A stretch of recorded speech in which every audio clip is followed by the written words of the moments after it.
पता नहीं ये पढ़ाई लिखाई और शादी का आइडिया किसका था। आराम से जंगल में रहते, पत्थर से आग जलाते और झींगा लाला हू करके मर जाते।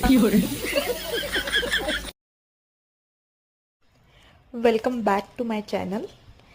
आज माझ्या लंचमध्ये काय आहे हे मी तुमच्यासोबत शेअर करणार आहे। सो चला बघूया आज काय आहे माझ्या लंचमध्ये। इकडे मी प्लेटिंग करून घेतलेली आहे, तुम्हाला दाखवते। आता सॅलेडमध्ये आहे काकडी, गाजर, ओनियन, लिंबू, मुगाची आमटी, दही आणि ज्वारीची भाकरी। घरचं जेवण म्हणजे सुकून। या खायला। चला, व्हिडिओ आवडला असेल तर लाईक करा, शेअर करा आणि सबस्क्राईब करा। Thanks for watching.